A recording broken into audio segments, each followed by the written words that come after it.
Hello, everyone. We have Alina here with us tonight. And Alina, in two sentences, what was your business idea and how does it help the world?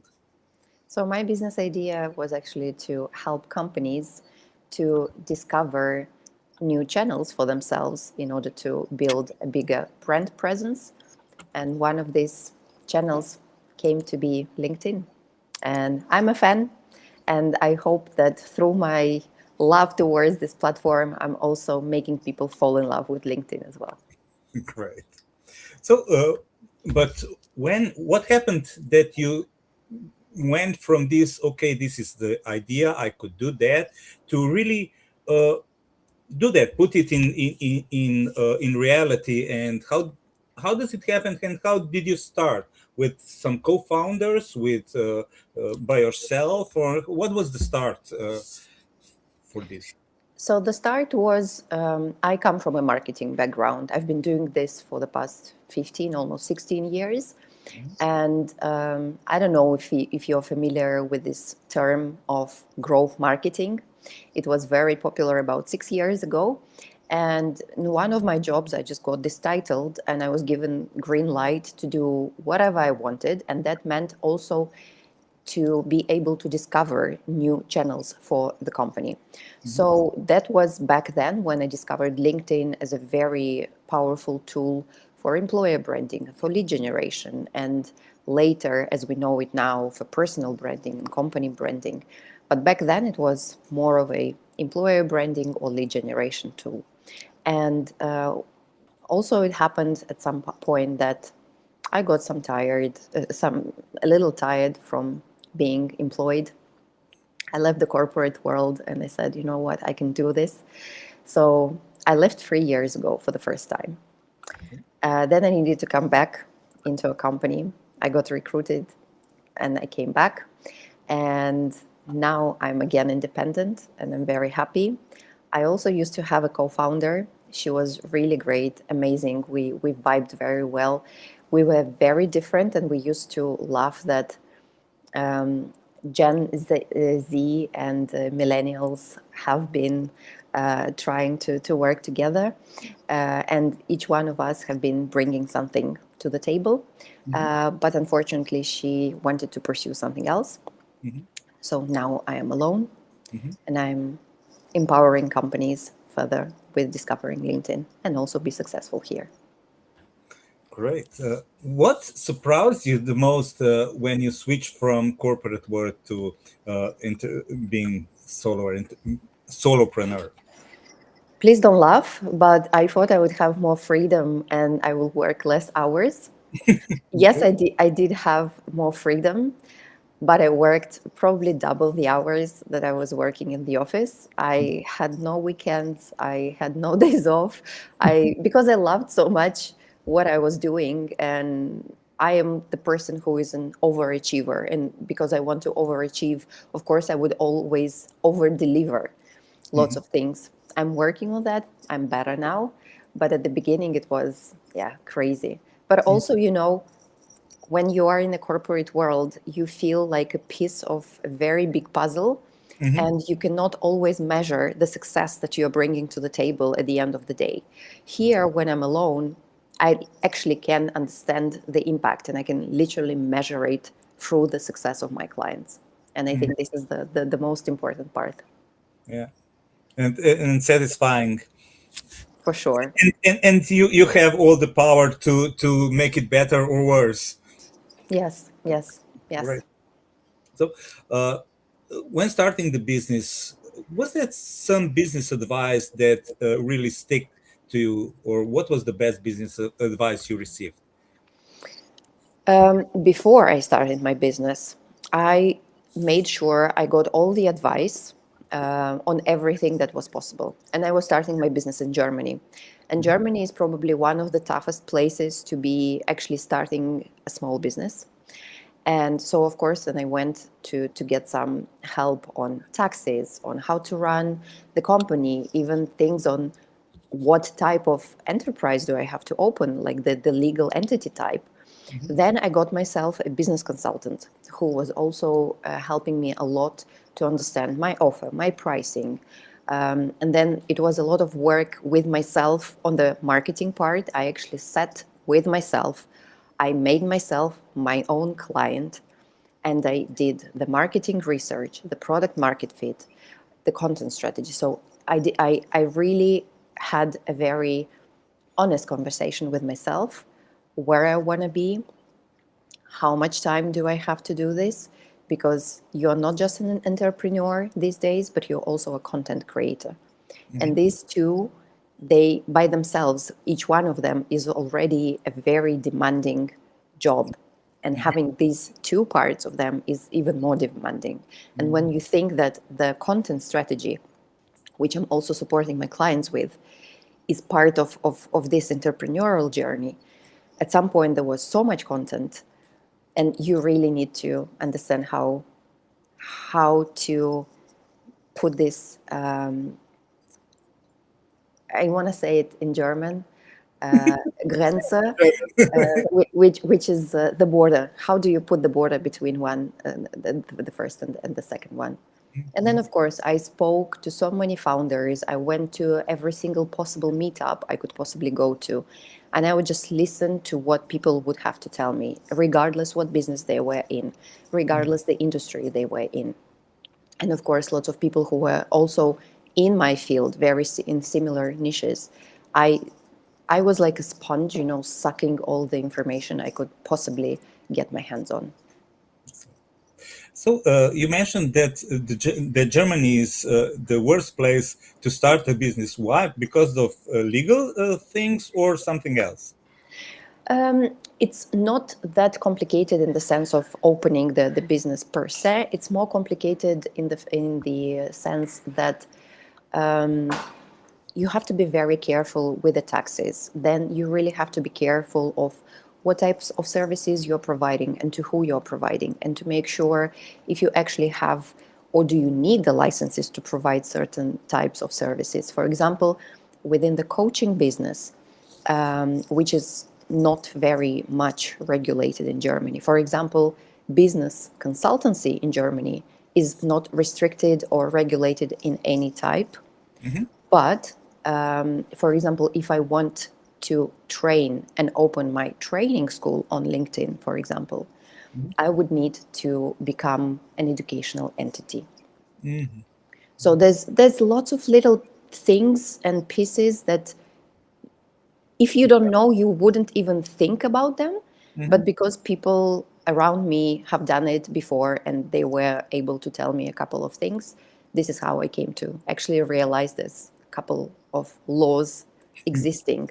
Yeah. Great. So let's talk a little about your offer, what you are actually doing. And before we get into detail, I want to ask you, is LinkedIn the best channel for this, or do you suggest any others too? So it basically depends very much on the type of the company where my clients come from. If it makes sense for them to be on LinkedIn, of course, I would always advocate for LinkedIn. However, it's very possible that your company and your product and your business have to be on Instagram or on YouTube or even on TikTok. Or maybe you don't necessarily need to go through the traditional channels like YouTube and Facebook and Instagram. Maybe you need to go and build a community on Reddit, on Quora, on Medium, somewhere else. It completely depends on that. So this is why my offer always starts with me sitting together with a client and asking the question, have you had your research? Do you have the client research? Do you have the competitor research? Do you have the market research? What information do you have? Did you actually, have you done this job? And oftentimes I hear, no, I haven't. So this is the part, the marketing part in me where comes in very helpful and very handy. And when I understand that, okay, LinkedIn also makes a lot of sense, we have validated the product, we understand that you have been in the market for some time, maybe you're not profitable, maybe there's some other things going on in your business, but let's try LinkedIn. So it's me being the LinkedIn strategist and the marketing strategist as well. Right. I also find that most people or companies are really bad at research and putting data together about where they want to go, what is the surroundings, and how other people do, and what are their ideal customers and things like that. Yeah, Unfortunately, yeah. yes. Okay, but they have you for that. Yes, they do have it, me for that. And every single time when I send an offer to my clients, I always make sure that I highlight in the end and as a little reminder that when you work with me, you don't get me just as Alina, the LinkedIn strategist. You also get me as Alina with 15 years of marketing experience. This is Mhm. why we are working not just on your LinkedIn strategy, but also on the overall marketing strategy. And I think this is something that differentiates me quite a lot from people on the market now. So, if I want to work with you, how does it start? How does it look? How long does it take? How much of my effort do you need or want? How does Yeah, it go? this is my favorite part. So it always starts with a discovery call. I keep them between 10 to 15 minutes. It's just a regular vibe check to understand if what you're providing makes sense to be on LinkedIn and if us as people do get along. And it's usually you understand it from the first sentence and from the first hello. You understand if the chemistry is there or not.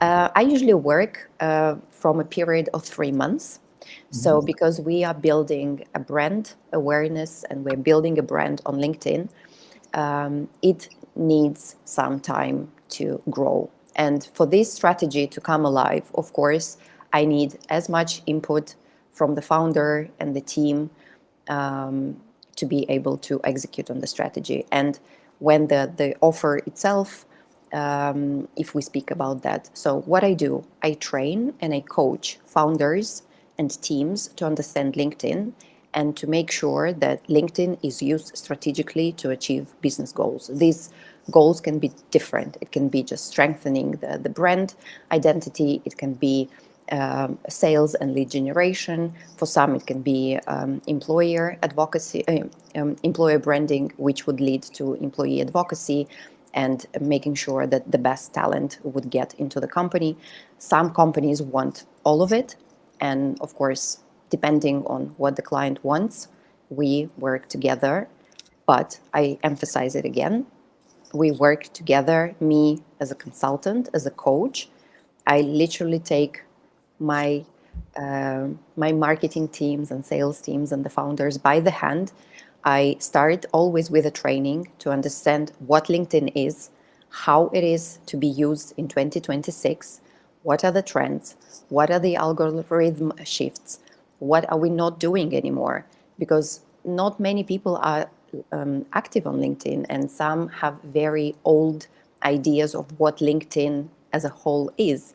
So, of course, we start with that. And then when it comes to defining the content pillars, the content strategy on how we are approaching this total branding on LinkedIn, then, of course, I'm there with them for 3 months to support.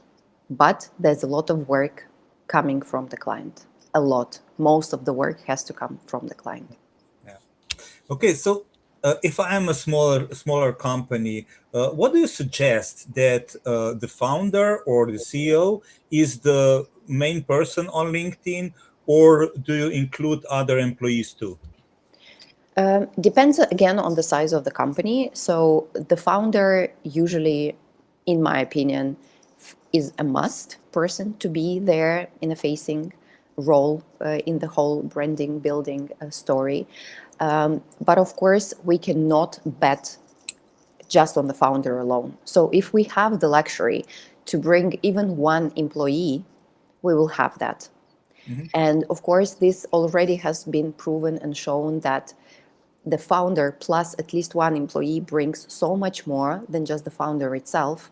Mhm. And then, of course, the founder has so many other jobs and hats to wear as a founder Mhm. that oftentimes unfortunately, when we finish our collaboration, they just text me back and they tell me I didn't have time to do it, so I've stopped posting. And thankfully, we do have the employee who is still carrying some of the branding activity. Mhm. But again, the ideal scenario is that we start with the founder, we train the team, and with time, the founder dedicates less and less time on the platform, and the time dedicated by the founder on the platform is correlated by the by the time that and as a resource that the founder has. Usually, I advise once or twice a week to be Mm. super active on LinkedIn. And for how much time? Forever, ideally, because what we are I mean, doing. I mean this daily engagement, is this 1 hour, 2 hours, 10 minutes? So I advise at least 20 minutes, or if you have 20 minutes, stick to these 20 minutes, but do it. Like, Mhm, don't, of course, ideally would be more, but even 20 minutes would bring quite a lot of difference mhm, than not doing anything. mhm. Okay. So, uh, what is the investment if I want to work with you? So, because my clients come from different regions, the offer, of course, gets very much adjusted to different markets and different parts of the world. But Mhm, my services start from at least €3,000 a month. mhm, And again, this is the absolute minimum, and depending on what the client wants more, the package is being formed. Usually, the first month is more expensive than month two and month three, because month one presumes that I work on the strategy, which I present to the team and the founder, and we play with it back and forth. We discuss it. If they agree with it, if they add on to it something, or we delete something from it, and so there's just a lot of time, a bit more time, which is being involved in the whole process for the first month. excellent. So, by your experience, because you have several clients and you know how does it go, I intentionally said investment because I know that it is this way. But usually, when you invest, the outcome or the payback is not immediate. It takes some time. How much time does it usually take for a company to get something back from this investment of money and time and engagement on LinkedIn? Depends a lot, but if I would say like a medium time for different companies, from month two, like I would say week 7, week 8, we Hmm. already start seeing some results. It Hmm. does not necessarily mean that they're closing the biggest of the deals and they're landing the biggest of clients, Hmm. but some founders are getting invited to different podcasts, or they get some media coverage, which already later translates into a client or opportunity and something more tangible, which we can measure with a return on investment. Hmm.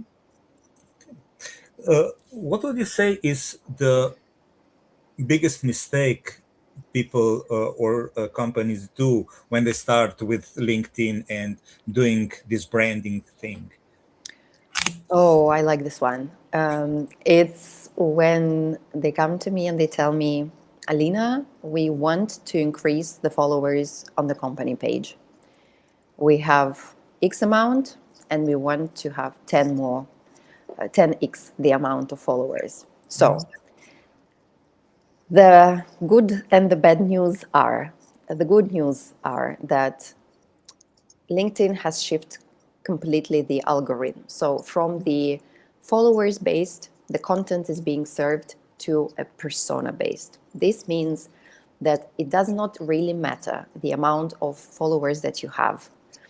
And it's equally the same for company pages and private pages on LinkedIn. Hmm. So now LinkedIn is clustering you into an expert, into a niche.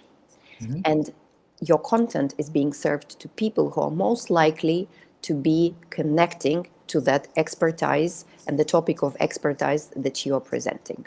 Mhm. This, and also LinkedIn has made it public already a long time ago that LinkedIn wants to be a peer-to-peer platform and not a platform where companies are talking to people. Mhm. Behind the companies, we also have people, so this is why we want to put the focus on human to human interaction. What does Mhm. it mean? That LinkedIn has killed the reach of company pages. And if the company pages are getting around 1 to 2% of the whole traffic, potential traffic for a piece of content, the same piece of content can get from 25 to 30% of traffic on a personal page.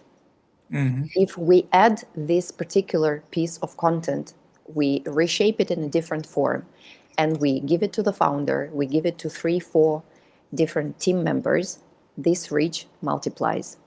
And Mhm. in the end, we have a stronger brand identity, we have more trust, which is generated by the employees. We have created extra 5 to 6 or 10 touch points, which are also very important for customers to make a buying decision about a company product. And we have also just, again, increased the visibility of us as a company and as a brand and as a product. So instead of focusing on the company that you want to bring and raise the company will grow, but the company will grow through its employees. Mhm. Excellent. So, would you suggest that today is the easiest way in history to start a business? Because you have like LinkedIn that is free, and you can uh, tell the world about your great, brilliant idea and offer that you're offering. Uh, so I think it's actually the perhaps you have to have some strategy, but you can learn it from Alina. And but it's the easiest way ever to spread the word about yourself and your product to your customers or potential customers. I always love to say, Robert, that the best time to start was yesterday, Hmm. but the next best time to start is right now. Hmm. So, of course, we live in the best possible time when everyone can become a star, an entrepreneur, a super successful business woman or businessman. Hmm. And I always coach my clients and people who want to become more visible on LinkedIn. Because of course I don't work just with companies. I do have some private coachings as well. Hmm. The difference between a person who has tried and a difference between a person who has never tried, chances are that when you've tried, you might get successful and achieve those goals that you wanted. And you know, not every single person who is very successful and very known on social media is exactly known for the right reasons, I would say. But because they are there and they have done what they have done, they're known.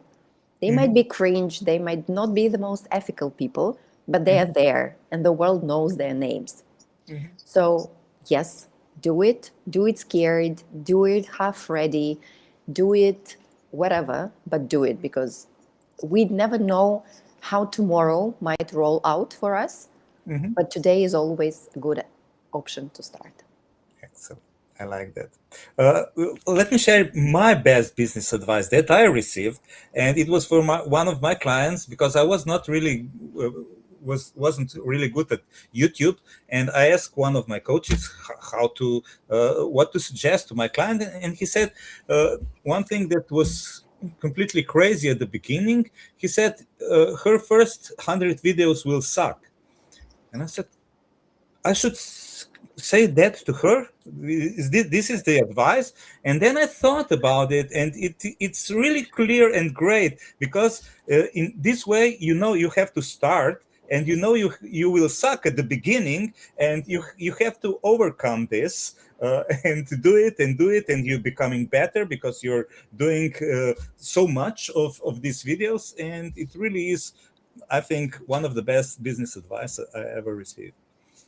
This is a good one. I don't know how about you, but even for me, LinkedIn was a very difficult platform. And I have to agree that you have to be very intentional and you have to understand what you're doing here. Mm-hmm. Personally, for my own brand, I've been on the platform for some time. But because I was as a blind kitten, I had no idea how to approach LinkedIn, what are the rules of the game, how do I even do and work with this platform. I was just very random. I was just throwing different posts. I had no positioning. I had no understanding of the topics I want to talk about. So in the first year when I was here, I think I gained, 100 followers. In the second year, when I was also quite hectic, but I was getting some understanding of what I was doing, I gained 800 followers. Mm-hmm. This year, I looked at the statistics. I have almost 6,000 followers because I was very consistent and I knew exactly what I was talking about. And to me, these people, they mean a lot because to me, this is a portrait of that people are finding what I'm talking about interesting or useful. Mm-hmm. They come and they trust me and they read and they choose to stay. Mm-hmm. And also that it's a reflection to me that whatever I'm doing with the idea that I want to support others. I'm not doing this just to myself or for myself. Mm-hmm. And this is the best. And this is exactly the reason why I'm never deleting those old posts from my LinkedIn, Mm-hmm. because they serve me as a reminder Mm-hmm. that your first 100 posts will be bad, and they will be indeed. Yeah, great. Uh, so, what will you say was the most rewarding part of the entrepreneurial journey? So right now I'm in south of Portugal. Mm-hmm. I came here because just because I can do this. Mm-hmm. So to me, freedom means the most. To me, this is my core value that I was always dreaming to achieve. And the freedom of movement is not the most important part of this value. Also, the freedom of choosing how much I work, with who I work, on what terms I work. Mm-hmm. That's the most important. So I remember my very first steps into the entrepreneurial journey. So I used to do a lot of performance marketing. Mm-hmm. So I left my job, my corporate job, and I continued doing performance marketing, which I did not really like, to be honest. Mm-hmm. And because I was going against myself, yes, I was earning a lot of money, but I was not happy at all. Now I value my freedom and my free time much more than I value a bigger check or an extra opportunity to work with an extra client a month. I'm very protective of my time. Mm-hmm. I am very happy that I can decide on what days I have the client calls, on what days I never have the client calls, and that I have the Fridays off. Mm-hmm. To me, this is whatever I wanted to do. If I want to travel, I travel. If I want to go and have lunch with my girlfriends on a Wednesday afternoon, I will go and do that. If I Mm-hmm. want to go to the gym on a Tuesday morning, I will go and do it without having to ask anyone. Great. And you couldn't achieve that working in corporate. No, Yeah. no, no. So, uh, if you would give advice to younger Alina, uh, what would you say? I would say don't be scared and start earlier. Mm-hmm. Like, you would find so many excuses and you would overthink so many things. Mm-hmm. But even you with 5 years of experience are already good enough. You with 10 years of experience are already amazing. Now, with 15 years of experience, you are wow, excellent, great. Just never stop and chase your dreams, because whatever, anything you can believe, you can achieve. Great. Uh, we are about the end of this session. Any final thoughts? I would like to address everyone who is watching or listening that never be afraid to go and chase that dream life that you want to.